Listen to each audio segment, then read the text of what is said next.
வணக்கம் ஃப்ரெண்ட்ஸ். ரெடிகாசி சீரியலில் இன்னும் எபிசோடில் என்ன நடக்குதுன்னு பார்க்கலாம் வாங்க. மனோஜ் ஒரு ஐடியா பண்ணி அவங்கள சிக்க வைக்கணும்னு நினைக்க கடைசியில் ராணியும் ராஜாவும் சேர்ந்து மனோஜை சிக்க வச்சிருக்காங்க. இப்போ மனோஜோட நிலைமை கிணறு வெட்ட பூதம் கிளம்புன கதை ஆயிடுச்சு. தப்பிக்க முடியாது மனோஜ், நீ உன்னோட எண்ணம் நல்லா தெரிஞ்சிருச்சு. நீ ராணியை உன் பக்கம் வான்னு கூப்பிட்டதுல இருந்தே அப்படின்னு சொல்லி ரெண்டு பேரும் ஒருத்தர் பார்த்து சந்தோஷமா சிரிச்சுக்கிறாங்க. இனி நாங்க சொல்றது தான் நீ கேட்டாகணும் அப்படின்னு ராஜா சொல்ல மனோஜ் அப்படியே அதிர்ந்து போய் பாக்குறாரு. ராணி, நான் சொன்ன மாதிரி நீ கரெக்டா நடிச்ச. உனக்கு என்ன வேணும்னு சொல்லு, வாங்கிட்டு போயிடலான்னு ராஜா சொல்ல கையில துணி துவைச்சு இடுப்பெல்லாம் வலிக்குதுங்க. லேட்டஸ்ட் வாஷிங் மிஷின் ஒன்று வேணும்னு ராணி சொல்ல மனோஜ், என் பொண்டாட்டி சொன்னதை கேட்டல்ல, லேட்டஸ்டான வாஷிங் மிஷின் ஒன்று வேணும் அப்படின்னு ராஜா சொல்ல இப்பதான் அதிர்ச்சியிலேருந்து வெளியே வர்ற மனோஜ், என்னது வாஷிங் மிஷினா? ஏய், இதெல்லாம் ரொம்ப அநியாயம்டாங்கிறாரு. நீ பண்ணினதை விட ஒன்றும் அநியாயம் இல்லை. கேட்கறது தெரியா இல்லை இந்த வீடியோவை எல்லாருக்கும் ஷேர் பண்ணிடவா அப்படின்னு பிளாக்மெயில் பண்ற ராஜா. என்ன சொன்ன உன் புருஷன் கெட்டவே, நீ ஏன் கூட வந்தீன்னா நான் எல்லாம் செய்யறேன்னு சொன்னல, ஷேர் பண்ணி விடவா அப்படின்னு ராஜா கேட்க, இல்ல நான் அவளை திரும்பவும் வேலைக்கு வர சொன்னத நீ தப்பா மாத்தி பேசுற அப்படின்னு மனோஜ் சொல்ல, நீ தான் மாத்தி பேசுற. முதல்ல கூட ஆதாரம் இல்லாம தான் சொல்லிக்கிட்டு இருந்தோம், இப்ப பக்காவா வீடியோ ப்ரூஃப் கிடைச்சிருக்கு. வாஷிங் மிஷின் எப்ப தரப்போறேன்னு ராஜா கேட்க பயங்கர நக்கலா ராணி மனோஜை பார்த்துட்டு இருக்காங்க. பண்ணிரு அப்படின்னு மனோஜ் கூப்பிட சார்னு ஒரு ஸ்டாஃப் வந்து நிக்கிறாரு. இவங்க கேட்குற வாஷிங் மிஷினை டெலிவரி பண்ணிடு அப்படின்னு சொல்ல சரிங்க சார்னு போறாரு அவரு. நீ வீட்டுக்கெல்லாம் கஷ்டப்பட்டு டெலிவரி பண்ண வேண்டாம், நானே வண்டியோட தான் வந்திருக்கேன், நானே எடுத்துட்டு போயிடுறேன் வாரானின்னு சொல்லிட்டு கூல அங்கிருந்து போறாப்ல ராஜா. அங்கிருந்து வர்ற பன்னீர் ரெண்டு லேடிஸ் ஸ்டாஃப் கிட்ட வந்து, பாத்தியா நம்ம 1000 ரூபாய் எக்ஸ்ட்ரா கேட்டா தரமாட்டாரு, அவங்கள பாரு வாரம் வந்து ஏதாவது ஒன்று தூக்கிட்டு போயிடுறாங்க அப்படின்னு சொல்லிட்டு போக அந்த ரெண்டு லேடிஸ் ஸ்டாஃபும் மனோஜை பார்த்துக்கிட்டு இருக்கிறாங்க. வாஷிங் மிஷினை கொஞ்சம் பேர் தூக்கிட்டு போக ராஜாவும் ராணி அது கூடவே வர்றாங்க. வர்றேன் அப்படின்னு ஸ்டைலாக கையாட்டிட்டு போறாரு ராஜா. அதுக்கு போட்டிருக்க வவுச்சர்ல சார் சைன் போடுங்க சார்னு பன்னீர் வந்து சைன் வாங்குறாரு. சைன் போடுற மனோஜ், பன்னீர் நான் அந்த பொண்ணுகிட்ட தப்பா எதுவும் பேசலல்ல, சரியா தானே பேசுனேன்னு கேட்க, ஆமாங்க சார் நீங்க கரெக்டா தான் பேசுனீங்க அப்படின்னு பன்னீர் சொல்ல, நீ பாத்தியா அப்படின்னு கேட்க அவரு ஆமாங்கிறாரு. அப்புறம் ஏன் அப்பவே வந்து சொல்லியிருக்க வேண்டியதானேடா அப்படின்னு மனோஜ் கேட்க, இல்லைங்க சார் அப்ப வீடியோ ரெக்கார்ட் ஆயிட்டு இருந்தது அதான் சொல்லலன்னு கூலா பேனா வாங்கிட்டு அவரும் கிளம்பிடுறாரு. நம்ம என்ன தப்பு பண்ணணும்னு திகைச்சு போய் நின்றுட்டு இருக்காரு மனோஜ். பார்வதி வீட்டில் யோகா கிளாஸ்க்காக எல்லாரும் மேட்டை விரிச்சிட்டு இருக்காங்க. அப்போ பார்வதி அங்கே வர, மாஸ்டர் இன்னும் வரலையான்னு சிவன் அவங்ககிட்ட கேட்குறாங்க. அவங்க வர்ற வரைக்கும் நீங்க சொல்லி கொடுக்கலாமே அப்படின்னு அவர் வழிஞ்சிக்கிட்டு கேட்க, எனக்கு யோகா எல்லாம் தெரியாது அப்படின்னு பார்வதி வெடுக்குன்னு சொல்ல, சில பேரோட முகத்தை பார்த்தாவே யோகா கூட தர முடியாத அமைதி அந்த முகம் கொடுத்துரும் அப்படின்னு சிவம் சொல்லிட்டு இருக்க, விஜயா வர்றதை பார்த்துட்டு வேகமா அங்கிருந்து ஓடிடுறாங்க பார்வதி. விஜயா யோகா காஸ்டியூமோட மொபைலை பார்த்துக்கிட்டே வர்றாங்க. விஜயா சீக்கிரம் வரமாட்ட அப்படின்னு பார்வதி வந்து கேட்க, ஏன் இப்ப கரெக்டா தானே வந்திருக்கேங்கிறாங்க விஜயா. இனிமே நீ கொஞ்சம் சீக்கிரமே வந்துடு, அதுதான் நல்லது அப்படின்னு பார்வதி சொல்ல, சரி இப்ப நான் எல்லாரும் முன்னாடியும் ஒரு முக்கியமான விஷயத்த பேச போறேன், அதை நீ வீடியோ எடுத்துறேங்கிறாங்க விஜயா. என்ன பேச போறேன்னு பார்வதி கேட்க, அதை நான் பேசும்போது தெரிஞ்சுக்கவா அப்படிங்கிற விஜயா உள்ளர வர எல்லாரும் வணக்கம் மாஸ்டர், குட் மார்னிங் மாஸ்டர்ங்கிறாங்க. வணக்கம் அப்படிங்கிற விஜயா பேக்கு கழட்டி கொடுக்க பார்வதி வாங்கிட்டு போறாங்க. இன்னைக்கு நான் ஒரு முக்கியமான விஷயம் உங்ககிட்ட பேச போறேன் அப்படிங்கிற விஜயா பார்வதின்னு கூப்பிட இதோ வர்றேங்கிறாங்க. அவங்க இங்க வான்னு கூப்பிட பார்வதி வந்து நிக்கிறாங்க. எப்படிதான் இந்த மாதிரி ஆகாவலிங்களுக்கெல்லாம் சரியான அடிமகியம் சிக்கிறாங்கன்னு தெரிய மாட்டேங்குது. யோகா பண்ணினா மன அமைதி கிடைக்கும், அதை விட அதிகமான மன அமைதி வேற எதுல கிடைக்கும்னு உங்களுக்கு தெரியுமா அப்படின்னு விஜயா கேட்க, தெரியலையே, யாருக்குமே தெரியாது, உனக்கு தெரியுமான்னு அங்க இருக்கவங்க எல்லாம் மாத்தி பேசிக்கிறாங்க. இப்படி அவங்களுக்குள்ளேயே பேசி ஒன்றும் தெரியல, மாஸ்டர் தான் சொல்லணும்னு எல்லாரும் திரும்புறாங்க விஜயா பக்கம். இதை ஃபுல்லா சின்சியரா வீடியோ எடுத்துட்டு இருக்காங்க பார்வதி. புன்னகையோட பார்த்துட்டு இருக்க விஜயா, ஒரு நல்ல விஷயம் பண்ணும்போது கிடைக்கிற அமைதி வேற எதுலையுமே கிடைக்காது. நான் பண்ணின ஒரு விஷயத்த உங்ககிட்ட சொல்ல போறேன். இன்னைக்கு நான் என்ன பண்ணியிருக்கேன் தெரியுமா? எங்க வீட்டுல கிருஷ்ணன் ஒரு சின்ன பையன் இருந்தான், அவனை நான் தான் படிக்க வச்சேன். அவன் ஸ்கூல்ல தெரியாம ஒரு சின்ன தப்பு பண்ணிட்டான், அதுக்கு அவனை கொண்டு போய் சீர்திருத்த பள்ளியில சேர்க்கணும்னு சொன்னாங்க அப்படின்னு விஜயா சொல்லிட்டு இருக்க எல்லாரும் ரொம்ப ஷார்ப்பா கவனிச்சிட்டு இருக்காங்க. பார்வதி முகத்துல கண்ணு இருக்க மாதிரியே தெரியல, ரெண்டு முட்டை மேல கண்ணு வரைஞ்சு வச்ச மாதிரி பார்த்துட்டு இருக்காங்க அவங்க. எனக்கு மனசே கேட்கலங்க, ஒரு சின்ன பையன் தப்பு பண்ணா பக்குவமா எடுத்து சொல்லி அவனை திருத்தணும். அதை விட்டுட்டு இந்த மாதிரி அந்த ஸ்கூலுக்கு எல்லாமா அனுப்புவாங்க? எனக்கு மனசே கேட்கலன்னு விஜயா சொல்லிட்டு இருக்கா. டேங்கப்பா, உன் அளவுக்கு அள்ளி விடுறதுக்கு உலகத்துல ஆளே கிடையாதுன்ற மாதிரி பாத்துட்டு இருக்காங்க பார்வதி. நம்ம வீட்டு பையன் இல்லங்கிறதுக்காக என்னால அதை கண்டுக்காம இருக்க முடியல அப்படின்னு விஜயா சொல்ல. அது சரி, நடத்து அப்படின்னு பார்வதி வீடியோ எடுத்துட்டு இருக்காங்க. இந்த வயசுல அந்த பையன் அந்த மாதிரி இடத்துக்கெல்லாம் போனான்னா அவன் வாழ்க்கை என்ன ஆகிறது, அவன் எதிர்காலம் என்ன ஆகிறது? இதை எப்படியாவது தடுக்கணும்னு நினைச்சேன். அதுக்காக நான் என்ன பண்ணினேன்னு தெரியுமா அப்படின்னு விஜயா கேட்டுட்டு எல்லாரும் ஆன்னு பார்த்துட்டு இருக்காங்க விஜயாவை. என் 2வது பையன் முத்துவ எனக்கு உதவியா வர சொல்லி கூப்பிட்டேன். அந்த ஸ்கூல்ல போய் நான் பேசினேன். அவனை சீர்திருத்த பள்ளிக்கு அனுப்பணும்னு சொன்னவர்கிட்ட நான் கெஞ்சி பேசினேன் அப்படின்னு விஜயா சொல்ல. நீ யார்கிட்டயாவது கெஞ்சுவியா? ஐயோ, இது அந்த ஆண்டவனுக்கே அடுக்காதுன்னு பார்த்துட்டு இருக்காங்க பார்வதி. அவர்கிட்ட நல்லதை எடுத்து சொல்லி எப்படியோ போராடி அவர் மனச மாத்தி அந்த சின்ன பையனை சீர்திருத்த பள்ளிக்கு அனுப்ப விடாம நான் பண்ணிட்டேன் அப்படின்னு விஜயா சொல்லிட்டு இருக்க. ரொம்ப ஓவரா இருக்கே அப்படின்னு மனசுக்குள்ள புழுங்கினாலும் பார்வதி வீடியோ எடுக்கிறத விடல. உடனே அங்க இருக்கவங்க எல்லாம் நல்ல விஷயம், அருமையா பண்ணியிருக்காங்க அப்படின்னு ஆளாளுக்கு பேசிட்டு இருக்காங்க. சின்ன தப்பு பண்ணிட்டாங்கன்னு அந்த மாதிரி இடத்துக்கெல்லாம் பசங்க போக கூடாது. யாரும் பிறப்புலைய குற்றவாளியா பிறக்கிறது இல்ல. வளர்ற சூழ்நிலை தான் சில தப்புகளை பண்ண வைக்குது. ஒரு தப்புக்கு தண்டிக்கிறத விட அவங்கள மன்னிக்கிறது தான் சரிப்படுத்தும். அதனாலதான் அந்த பையனை நான் அந்த மாதிரி இடத்துக்கெல்லாம் போகாம காப்பாத்திட்டேன். என் வாழ்க்கையிலேயே இன்னைக்கு தான் சிறந்த நாள்னு விஜயா உணர்ச்சி பூர்வமா பேசி முடிக்கிறாங்க. உடனே அங்க இருக்கவங்க எல்லாம் ரொம்பவே சந்தோஷமா கிளாப் பண்ண பார்வதி அதெல்லாம் கவர் பண்ணிட்டு இருக்காங்க. விஜயா ரொம்ப சந்தோஷமா பூரிச்ச முகத்தோட பார்த்துட்டு இருக்க. எல்லாரும் கிளாப் பண்ணி முடிக்கிறாங்க. அப்போ வெளியிருந்து கிளாப் பண்ற சத்தம் கேக்குது. பார்வதி விஜயா 2 பேருமே ஸ்லோ மோஷன்ல யாருடா அதுன்னு அங்க பார்க்க கையில பூ இருக்க கவரோட மீனா உள்ளர கை தட்டிக்கிட்டே வர்றாங்க. அவங்க ரொம்பவே சர்க்காஸ்டிக்கா கையை தட்டிட்டு வர்றத பார்க்க விஜயாவுக்கு ஒரு மாதிரி ஆயிடுது. உடனே விஜயா சுதாரிச்சுக்கிட்டு நீ இப்ப வந்த அப்படின்னு கேட்க, நீங்க இவ்வளோ பெரிய நல்லது பண்ணிட்டு இருக்கேன்னு சொன்னீங்கல்ல அத்தை, அப்பவே வந்துட்டேன் அப்படின்னு மீனா சொல்ல. சரின்னு தடுமாறுறாங்க விஜயா. ரொம்ப நல்ல விஷயம் பண்றீங்க அத்தை. நீங்க இப்ப பண்ணின மாதிரி எல்லாருமே பண்ண ஆரம்பிச்சுட்டா இந்த உலகமே ரொம்ப அழகா மாறிடும்ல அத்தை அப்படின்னு மீனா கேட்க, அசட்டு சிரிப்போட தலையாட்டிக்கிட்டு எல்லாரையும் பாக்குறாங்க விஜயா. வசமா மாட்டினியாடி, இவ்வளோ நேரம் அள்ளி விட்டுட்டு இருந்த, இப்போ இவ்வளோ அடக்கி வாசிக்கிறேன்னு பார்க்குறாங்க பார்வதி. எங்க அத்தை கிட்ட வந்து எப்படி நல்லது பண்றதுன்னு எல்லாரும் கத்துக்கோங்க. அவங்க மனசு யாருக்குமே வராது. ஒரு சின்ன பையன் வாழ்க்கையை அவங்க காப்பாத்தி இருக்காங்க. இன்னும் சில பேர்லாம் இருக்காங்க, அந்த பையன் தப்பு பண்ணினப்போ இந்த மாதிரி பையன்லாம் சீர்திருத்த பள்ளிக்கு தான் போகணும், அப்பதான் நிம்மதின்னு சொன்னாங்க அப்படின்னு மீனா விஜயாவை பார்க்க அதுவரெல்லாம் அசட்டு சிரிப்பு சிரிச்சிட்டு இருந்த விஜயா அப்படியே கம்முன்னு வாயை மூடிட்டு பாக்குறாங்க. ஆனா ஏன் அத்தை அப்படி இல்ல அப்படின்னு மீனா சொல்ல, புதுசா வந்த அரசியல்வாதி மாதிரி போஸ் கொடுத்துட்டு நிக்கிறாங்க விஜயா. அந்த பையன் சீர்திருத்த பள்ளிக்கு போயிடவே கூடாதுன்னு நினைச்சாங்க. எங்க அத்தை மனசு யாருக்குமே வராது அப்படின்னு மீனாவும் வஞ்ச புகழ்ச்சியா புகழ்ந்துட்டு இருக்க.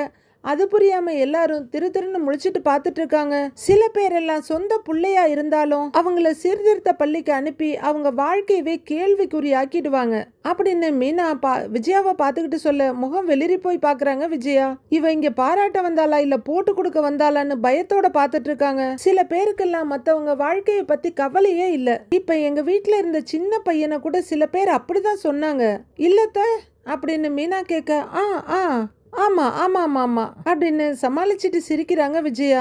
ஆனா ஏன் அத்தை அப்படி கிடையாது, அந்த பையனோட எதிர்காலம் அப்படி போயிடக்கூடாதுன்னு பெரிய போராட்டமே பண்ணாங்க இல்லத்த அப்படின்னு மீனா கேட்க, அதான் சொல்லிட்டேனே அப்படின்னு ஒரு அசட்டு சிரிப்பு சிரிச்சிட்டு நிக்க. உங்க பெருமையெல்லாம் நான் தானே அத்தை பேசணும். உங்களை மாதிரியே எல்லாரும் இருந்துட்டா எல்லாரோட வாழ்க்கையுமே ரொம்ப நல்லா இருந்துடுமே.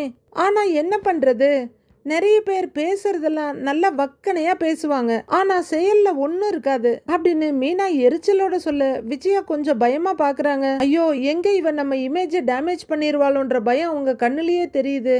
சரியா சொன்ன மீனா. அதுலயும் சில பேர் கதையா சொல்லுவாங்க, பார்த்தா நமக்கே மூச்சு அடிச்சிரும் அப்படின்னு சந்தர்ப்பம் பார்த்து குத்துறாங்க பார்வதி. ஐயோ, இதுக்கு மேல விட்டா ரொம்ப டேஞ்சர் ஆயிடும் நினைக்கிற விஜயா சரி சரி, நீ போய் மேட் எடுத்துட்டு வா, எல்லாரும் உட்காருங்க அப்படின்னு சொல்ல பார்வதி அந்த பக்கம் போக மத்தவங்க எல்லாம் ஓகே மாஸ்டர்னு உட்காருறாங்க. நீ என் கூட வான்னு சொல்லிட்டு விஜயா வெளியில போக கூடவே மீனாவும் வர்றாங்க. நீ எதை மனசுல வச்சு பேசுறேன்னு எனக்கு நல்லா தெரியுது அப்படின்னு விஜயா சொல்ல, ஓ அப்படியா அத்தை, உங்களுக்கு தெரியாதது ஏதாவது இருக்குமா அப்படின்னு மீனா ரொம்பவே நக்கலா கேட்க, இந்த நக்கல்லாம் என்கிட்ட வேண்டாம், இதையெல்லாம் வீட்டுல யார்கிட்டயும் சொல்லிக்கிட்டு இருக்காத, சொல்றது புரியுதா இல்லையா, உடனே அவர்கிட்ட போய் வத்தி வச்சு எனக்கு திட்டு வாங்கி கொடுக்கணும்னு பாக்காத அப்படின்னு விஜயா சொல்ல, நான் ஏன் அத்தை அப்படி எல்லாம் பண்ண போறேன், பயப்படாதீங்க, என்னால உங்களை யாரும் திட்ட மாட்டாங்க அப்படின்னு வெடுக்குன்னு சொல்லிட்டு மீனா உள்ளர போக அப்படியே அசந்து போய் நிக்கிறாங்க விஜயா.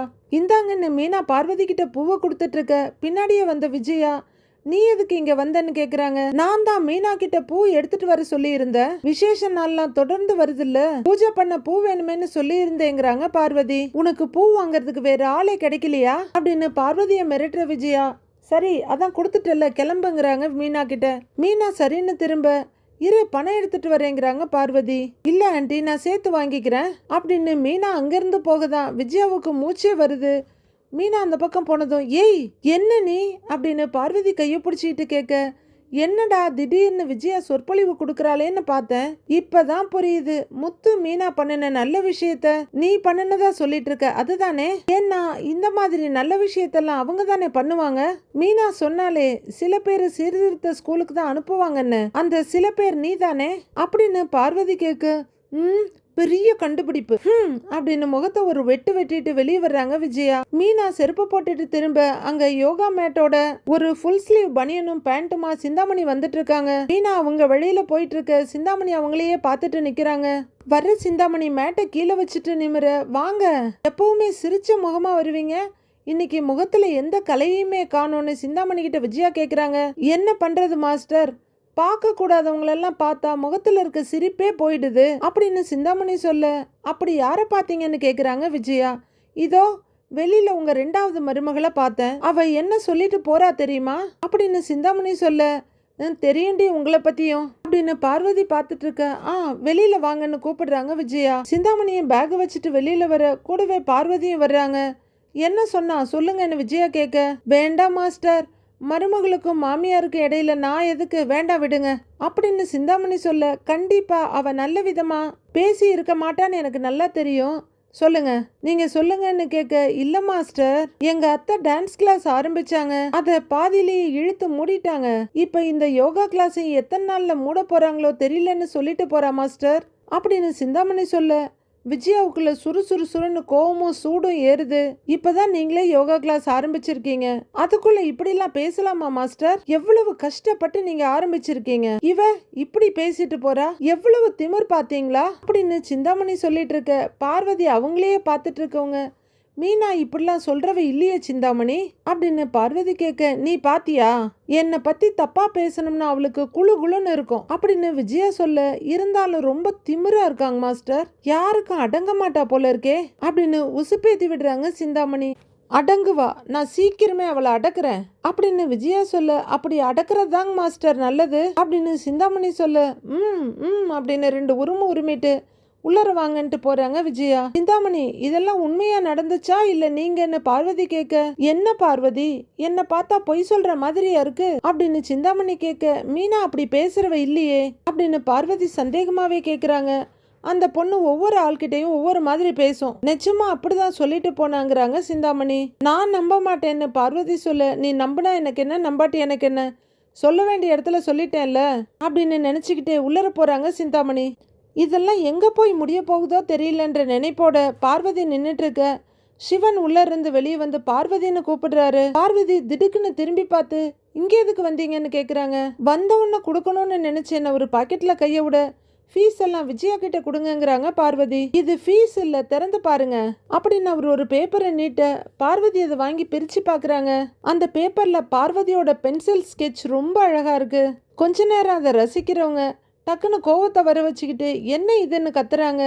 அன்னைக்கு உங்க கண்களை பார்த்தப்போ கவிதை வந்தது, வீட்டுல இருக்கும்போது உங்க முகத்தை நினைச்சு பார்த்தேன், இந்த ஓவியம் வந்தது அப்படின்னு சிவன் ரசனையோடு சொல்லிட்டு இருக்க. நீங்க இப்படியே பேசிக்கிட்டு இருந்தா போலீஸ் தான் வரும் அப்படிங்கிற பார்வதி அந்த பேப்பரை கசக்கி கீழே வீசுறாங்க. சாரி அப்படின்னு மிஸ்டர் சிவன் உள்ளர போயிடுறாரு. பார்வதி அங்க நின்று படபடப்பா பெருமூச்சு எடுத்துக்கிட்டு இருக்காங்க. மீனா வீட்டுக்குள்ள வர்றவங்க அங்க கட்டல்ல உட்காந்து மொபைல் பார்த்துட்டு இருக்க முத்துவை பாக்குறாங்க. ஏங்க அப்படின்னு கூப்பிட்டுட்டே போக வா மீனான்னு திரும்புறாரு அவரு. என்னங்க சவாரிக்கு போகாம இந்த நேரத்துல வீட்டுல இருக்கீங்க அப்படின்னு கேட்க, சவாரி எதுவும் வரல, அதான் அப்படியே சீக்கிரமா வீட்டுக்கு வந்துட்டேன் அப்படின்னு முத்து சோம்பல் முறிக்கிறாரு. சாப்பிட்டீங்களா அப்படின்னு மீனா கேட்க, நானும் செல்வமும் வெளியிலேயே சாப்பிட்டு வந்துட்டோம் அப்படின்னு சொல்ல, மீனா இந்த பக்கம் அந்த பக்கமும் பார்த்துட்டு யாரும் இல்லைன்றதை கன்ஃபார்ம் பண்ணிக்கிட்டு, நான் உங்ககிட்ட ஒரு விஷயம் சொல்லுவேன், ஆனால் நீங்கள் அதை யார்கிட்டையும் சொல்லக்கூடாதுன்னு மீனா சொல்ல, அப்படி என்ன ரகசியம் சொல்ல போறேன்னு கேட்குறாரு முத்து. முதல்ல சொல்ல மாட்டேன்னு சொல்லுங்க அப்படின்னு மீனா கேட்க, என்ன விஷயம்னு சொல்லு மீனான்னு ஆர்வமா கேட்குறாரு முத்து. நீங்க யார்கிட்டையும் சொல்ல மாட்டேன்னு சொல்லுங்க, அப்பதான் நான் சொல்லுவேன், அதுவும் குறிப்பா மாமா கிட்ட சொல்லக்கூடாது அப்படின்னு மீனா கேட்க, என்ன நீயே அப்பா கிட்ட ஒரு விஷயத்த மறைக்க சொல்ற, அப்படிலாம் நீ சொல்ல மாட்டியேன்னு முத்து கலவரமா கேக்குறாரு. மாமாவுக்கு இது தெரிய வேண்டாம், நீங்க அவர்கிட்ட எதுவும் சொல்லக்கூடாது அப்படின்னு மீனா சொல்ல, நம்ம நாட்டுல ரகசியம்னா என்னன்னு தெரியுமா, உன்கிட்ட ஒரு விஷயத்த சொல்லிட்டு இத யார்கிட்டையும் சொல்லாதன்னு சொல்லிட்டு இன்னொருத்தர்கிட்ட போய் இது ரகசியம் உன்னை தவிர யாருக்கும் தெரியாதுன்னு அவங்க கிட்டையும் சொல்ல வேண்டியது. இப்படிதான் ரகசியம்லாம் காலங்காலமா சொல்லப்பட்டுகிட்டு இருக்கு மீனா அப்படின்னு முத்து ரகசியத்துக்கே ஒரு பெரிய விளக்க உரை கொடுத்து முடிக்க, எனக்கு அதெல்லாம் தெரியாது, நீங்க இதை யார்கிட்டையும் சொல்ல மாட்டேன்னு சொல்லுங்க, அப்பதான் நான் சொல்லுவேங்கிறாங்க மீனா. சரி நான் யார்கிட்டையும் சொல்ல மாட்டேன், நீ சொல்ல என்னன்னு அப்படின்னு கேட்டுட்டு முத்து கதை கேட்க ரெடியா உட்கார்ந்துருக்காரு. நான் இன்னைக்கு பார்வதி ஆண்டி வீட்டுக்கு போனேன் இல்ல அப்படின்னு மீனா கேட்க, ஆமா ஏதோ பூ கொடுக்க போகணும்னு சொன்னியே அப்படின்னு முத்து சொல்ல, ஆமாங்க நான் அங்க இருக்கிறது தெரியாம அத்தை என்ன பேசிட்டு இருந்தாங்க தெரியுமான்னு மீனா கேட்க, எனக்கு எப்படி தெரியும், நீ சொன்னாதானே தெரியுங்கிறாரு முத்து. அப்போ விஜயா அள்ளி விட்டுட்டு இருந்ததுல இருந்து சிலது சொல்றாங்க, என் 2வது பையன் முத்துவை எனக்கு உதவியா நான் இதுக்கு கூப்பிட்டேன், அந்த ஸ்கூல்லையும் ரொம்ப பேசினேன், அவனை சீர்திருத்த பள்ளிக்கு அனுப்பணும்னு சொன்னவர்கிட்ட நான் கெஞ்சி பேசினேன் அப்படின்னு விஜயா அங்க உருட்டினதெல்லாம் இங்க கொட்டி முடிக்கிறாங்க மீனா. இதை கேட்குற முத்து அப்படியே மெதுவா எழுந்து நடந்துட்டு இருக்க மீனாவும் பின்னாடியே நடக்கிறாங்க. நிஜமாவா மீனா, அம்மா இப்படியா சொன்னாங்க அப்படின்னு அவர் கேட்க, ஆமாங்கன்னு மீனா சொல்ல, இதை கேட்டு எனக்கு அழுவுறதா சிரிக்கிறதானே தெரியலையே அப்படின்னு முத்து சொல்ல, எனக்கும் அப்படிதாங்க இருந்தது அப்படிங்கிறாங்க மீனா. இதெல்லாம் கேட்டுட்டு நீ சும்மாவா வந்தங்கிறாரு முத்து. இல்ல நானும் பேசதான் செஞ்சேன், என்ன நேரடியா சொல்லல, ஆனா அவங்களுக்கு நல்லா புரியுற மாதிரி தான் பேசினேன் அப்படின்னு மீனா சொல்ல, ஆமாமா நீ அம்மா கிட்ட எப்படி பேசியிருப்பேன்னு எனக்கு தெரியாதா அப்படின்னு முத்து சொல்ல, ஏங்க நான் அத்தைக்கு மரியாதை கொடுத்து பொறுமையா தான் இருப்பேன், ஆனா உங்களை பத்தி ஏதாவது சொன்னா என்னால எப்படி பொறுமையா இருக்க முடியும், அதுவும் நீங்க பண்ணின ஒரு வேலையை அவங்க பண்ணினதா சொல்லிக்கிட்டு இருக்காங்க, அதான் கொஞ்சம் நல்லா நாசூக்கா கேட்டு விட்டேன் அப்படின்னு மீனா சொல்ல, எதுக்கு அம்மா இதெல்லாம் பண்ணிக்கிட்டு இருக்காங்க, என்ன ஏதுன்னு ஒன்னும் தெரியலையே, கொஞ்ச நாளாவே அன்னதானம் மரம் நடுறது உன்கிட்ட பாசமா பேசுறது அது இது நீ என்னென்னமோ பண்ணிக்கிட்டு இருக்காங்க, ஆனா ஒண்ணுமே புரியல மீனா அப்படின்னு முத்து சொல்ல, எனக்கும் ஒன்னும் புரியலங்க, ஒவ்வொரு நாளும் ஒவ்வொரு மாதிரி இருக்கிறாங்க அப்படின்னு மீனா சொல்ல, அப்பா கிட்ட கேட்டுன்னு அவர் ஆரம்பிக்கிறதுக்குள்ளேயே ஆஹாங்கிறாங்க மீனா. ஆமா நீ தான் அப்பா கிட்ட எதுவும் சொல்ல வேணான்னு சொல்லிட்ட, எதுக்கு அம்மா இப்படிலாம் பேசிக்கிட்டு இருக்காங்க அப்படின்னு முத்து மண்டையை பிச்சுக்கிட்டு கேட்க, தெரியலங்க, அதுவும் உங்ககிட்ட பேசி என் பையன்கிட்ட சொல்லி அதை தடுத்துட்டேன்னு வேற சொல்றாங்க, உங்களை பத்தி அவங்க பெருமையா பேசுறவங்களும் இல்லையே அப்படின்னு மீனா கேட்க, ஆனா ஒண்ணு மீனா, இதுக்கு பின்னாடி பெருசா ஏதோ பிளான் இருக்குது, எப்பவுமே பல குரல் தான் நெட்ல போடுறதுக்காக எல்லா விஷயத்தையும் வீடியோ எடுக்கும், ஆனா அம்மா ஏன் வீடியோ எடுக்கிறாங்கிறது தான் எனக்கு புரியல, அதுவும் இதுக்காகவே பார்வதி அத்தை வேற கூடவே கூட்டிக்கிட்டு சுத்துறாங்க அப்படின்னு முத்து சொல்ல, ஆமாங்க அங்க பேசும்போது கூட பார்வதி ஆண்டி தான் வீடியோ எடுத்துக்கிட்டு இருந்தாங்க அப்படின்னு மீனாவும் சொல்றாங்க. முதல்ல அம்மா எதுக்கு இதெல்லாம் பண்றாங்க, எதுக்கு இப்படிலாம் செய்யறாங்கன்னு நாம தெரிஞ்சுக்கணும் மீனா அப்படின்னு முத்து சொல்ல, ஆமாங்க டான்ஸ் கிளாஸ்லயே பெரிய பிரச்சனை ஆயிடுச்சு, திரும்பவும் அத்தை ஏதாவது பண்ண போய் ஏதாவது சிக்கல்ல மாட்டிக்க போறாங்க, அவங்க எதுக்கு இதை பண்றாங்கன்னு முதல்ல கண்டுபிடிக்கணும் அப்படின்னு மீனாவும் சொல்றாங்க. முத்து மெதுவா திரும்பி மீனாவை பார்த்துட்டு, ஆனா ஒண்ணு பாத்தியா, நம்ம வீட்ல எதையாவது ஒன்ன கண்டுபிடிக்கிறதே நமக்கு வேலையா போச்சு, இப்படி நம்ம வீட்ல மட்டும்தானா இல்ல எல்லா வீட்லயும் இதுதானான்னு தெரியலையே அப்படின்னு முத்து சொல்ல, யாருக்கு தெரியும், வீட்டுக்கு வீடு வாசப்படி இருக்கு அப்படின்னு மீனா சொல்ல, முத்து ஒரு மாதிரியா மீனாவை பார்த்துட்டு, என்ன வாசப்படி இல்லாமையா வீடு கட்டுவாங்கன்னு கேக்குறாரு. உச்சு கொட்டுற மீனா, ஏங்க ஒவ்வொரு வீட்லயும் ஒவ்வொரு மாதிரி பிரச்சனை இருக்கும்னு சொல்றேன் அப்படின்னு மீனா சொல்ல, ஆனா அம்மா இப்படிலாம் பண்றதெல்லாம் பார்த்தா வீட்டுக்கு ஏதோ புதுசா பிரச்சனையை கொண்டு வர போறாங்கன்னு தெரியுது அப்படின்னு முத்து சொல்ல, அப்படி எதையும் நடக்க விடக்கூடாது, அத்தை எதுக்கு இதெல்லாம் பண்றாங்கன்னு நம்ம தெரிஞ்சுக்கணும் அப்படின்னு மீனா சொல்லிட்டு இருக்கும் போதே அவங்களோட மொபைல் ரிங் ஆகுது. எடுத்து பாக்குற மீனா அம்மா தான் கூப்பிடுறாங்கன்னு சொல்ல பேசுன்னு அந்த பக்கம் நகர்ந்து போறாரு முத்து. அம்மா சொல்லுமான்னு மீனா போனை காதுல வைக்க, ஏய் மீனா உடனே கிளம்பி வாடி, கிறிஷோட பாட்டி இங்க வந்து தகராறு பண்ணிட்டு இருக்காங்க அப்படின்னு படபடப்பா சொல்ல, என்னம்மா சொல்றாங்கிறாங்க மீனா. ஆமாண்டி, உடனே கிறிஷை என் கூட அனுப்பி வைங்கன்னு பயங்கரமா பிரச்சனை பண்றாங்க, நீ கொஞ்சம் சீக்கிரம் வர்றியா அப்படின்னு அவங்க அம்மா கேட்க, சரிம்மா நாங்க 2 பேரும் இப்ப உடனே கிளம்பி வர்றோம், ஆனா நீ எதுவும் பண்ணிடாத, கிறிஷை அனுப்பி வச்சிடாத, ஏதாவது பேசி அங்கேயே இருக்க வையே அப்படின்னு மீனா சொல்ல, சரி மீனான்னு படபடப்பா சொல்றாங்க அவங்க அம்மா. மீனா போனை வச்சுட்டு, ஏங்க நம்ம உடனே கிளம்புவோங்க அப்படின்னு மீனா சொல்ல, என்னாச்சுன்னு கேக்குறாரு முத்து. அம்மா வீட்டுக்கு போகணும், கிறிஷோட பாட்டி வந்திருக்காங்களாம், அவனை உடனே கூட்டிட்டு போகணும்னு சொல்லி பிரச்சனை பண்ணிட்டு இருக்காங்களாம் அப்படின்னு மீனா சொல்ல, இத்தனை நாளா வராத பாட்டி இப்போ என்ன திடீர்னு வந்திருக்காங்களா அப்படின்னு முத்து கொஞ்சம் கோவமா கேட்க, அதான் எனக்கும் தெரியல, உடனே கூட்டிட்டு போகணும்னு சொல்லி நிக்கிறாங்களாங்கிறாங்க மீனா. முதல்ல அவன் அங்க இருக்கான்னு அவங்களுக்கு எப்படி தெரியும் அப்படின்னு முத்து புத்திசாலித்தனமா கேட்க, அது அங்க அவங்க கிட்ட போய் கேட்டாதானே தெரியும், முதல்ல வாங்கங்கிறாங்க மீனா. சரி போ அப்படின்னு 2 பேரும் காருக்கு ஓடி வர்றாங்க. சந்திரா கிறிஷோட பாட்டிக்கிட்ட, ஏங்க நீங்க முதல்ல உட்காருங்கன்னு சேர காட்ட, ஏங்க நான் உட்கார்றதுக்கெல்லாம் வரல, கிறிஷி என் கூட அனுப்பி வைங்கன்னு பயங்கரமா கத்துறாங்க ரோஹிணியோட அம்மா. மாப்பிள்ளையும் மீனாவும் இங்கேதான் வந்துட்டு இருக்காங்க, நான் அவங்களுக்கு போன் பண்ணி சொல்லி இருக்கேன் அப்படின்னு மீனாவோட அம்மா சொல்ல, ஏங்க அவங்களுக்கு எதுக்கு போன் பண்ணி சொன்னீங்க, கிறிஷி ஏன் பேரன், நான் அவனை கூட்டிட்டு போறதுக்கு அவங்க என்ன சொல்லணும் அப்படின்னு பயங்கர கடுப்பா கத்திட்டு இருக்காங்க கிறிஷோட பாட்டி. அவங்க கத்திட்டு இருக்கும் போதே மீனாவும் முத்துவும் வந்துடுறாங்க.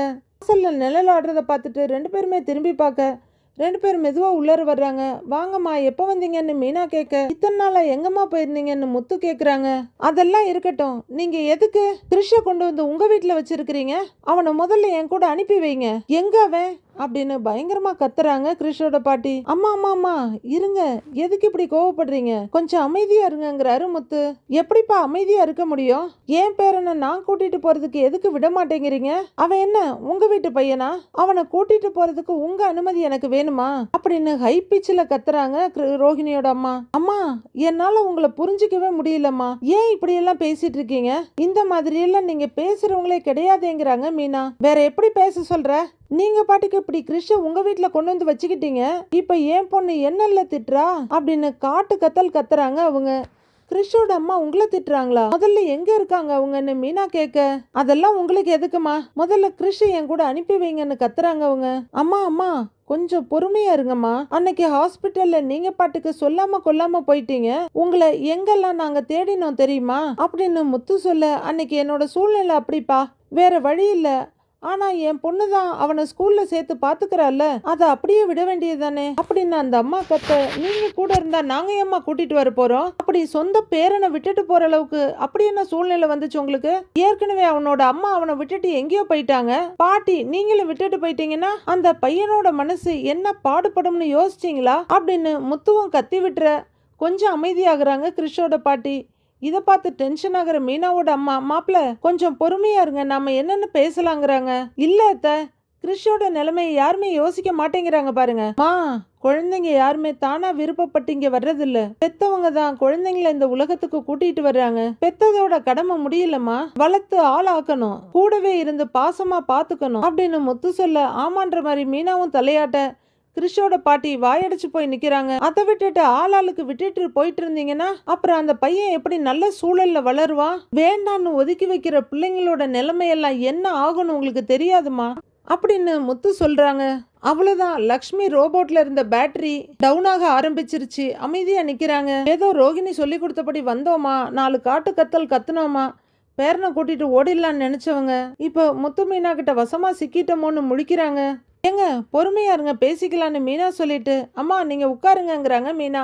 நான் உட்கார்ந்து பேசுறதுக்காக வரல மீனா, என் பேரனை என் கூட அனுப்பி வைங்க, எங்க அவன், நான் கேட்டுக்கிட்டே இருக்கேன், உங்க அம்மா பதிலே சொல்லாம இருக்காங்க அப்படின்னு லக்ஷ்மி கத்த. சாரதா வீட்டுல அவன் பையனோட விளையாடிட்டு இருக்கான், சத்யாவை அனுப்பி கூட்டிட்டு வர சொல்லியிருக்கேன்றாங்க மீனாவோட அம்மா. இப்ப வந்துருவாங்கம்மான்னு மீனா சொல்லிட்டு இருக்கவே, கிறிஷ் பாட்டி அப்படின்னு கூப்பிட்டுட்டு உள்ளர வர்றாரு. பின்னாடியே சத்யாவும் வர்றாரு. கிறிஷ் அவங்க பாட்டியை ஹக் பண்ணிக்க, கிறிஷ் அப்படின்னு கலங்கின கண்ணோட பேரனோட தலையை தடவி கொடுக்குறாங்க பாட்டி. பாட்டி நீ எங்க போன? ஏன் என்ன பார்க்கவே வரல? உன்னை காணோன்னு நான் அழுதேன் தெரியுமா? ஏன் நீ என்னை விட்டுட்டு போன அப்படின்னு கிறிஷ் அடுக்கடுக்கா கேட்க, இனிமே உன்னை விட்டுட்டு நான் எங்கேயும் போக மாட்டேன் அப்படின்னு கண்ணீரோட அவனை தோளோட சேர்த்து அணைச்சிக்கிறாங்க. முத்துவும் மீனாவும் இவங்களையே பார்த்துக்கிட்டு இருக்க, இங்க பாரு மீனா, எல்லாத்துக்கும் ஒரு அளவு இருக்கு. நீங்க எனக்கு நிறைய உதவி பண்ணியிருக்கீங்க, நான் இல்லைன்னு சொல்லல. ஆனா அதுக்காக அதை காரணமா வச்சு என் பேரனை உங்க கூட வச்சுக்கலான்னு பாக்குறீங்களான்னு கத்துறாங்க. அம்மா அப்படிலாம் ஒண்ணும் இல்லைங்கம்மா, நீங்க தனியா விட்டுட்டு போயிட்டீங்க. அவனை பாசமா பாத்துக்கிறதுக்கு யாருமே கிடையாது. தனக்கு யாரும் இல்லைங்கிற ஏக்கம் அவனுக்குள்ள வந்துருச்சு அப்படின்னு முத்து சொல்ல, அதனாலதாம்மா அவன் சரியாகிற வரைக்கும் எங்க வீட்டுல வச்சு பாத்துக்கலான்னு நினைச்சோம். மத்தபடி உங்ககிட்ட இருந்து பிரிக்கணுங்கிற எந்த எண்ணமும் எங்களுக்கு இல்லைங்கிறாங்க மீனா. கண்ணை தொடச்சிக்கிற பாட்டி. சரிம்மா, அப்படி இருக்கிறது தான் எல்லாருக்கும் நல்லது. அதான் நான் வந்துட்டேன்ல, நான் இவனை கூட்டிகிட்டு கிளம்புறேன் அப்படின்னு கிறிஷோட பாட்டி உறுதியா சொல்ல, முத்துவும் மீனாவும் தவிப்போட பாக்குறாங்க. முத்து, மீனா 2 பேரும் இதை விட்டுட்டு உருப்படியான வேலை ஏதாவது இருந்தா பாருங்க. இதுக்கு மேல இந்த விஷயத்துல நீங்க பண்றதுக்கு ஒண்ணுமே கிடையாது அப்படின்னு யாராவது அவங்களுக்கு கொஞ்சம் சொன்னா நல்லா இருக்கும். அடுத்து என்ன நடக்குதுன்னு நாளைக்கு பார்க்கலாம் ஃப்ரெண்ட்ஸ்.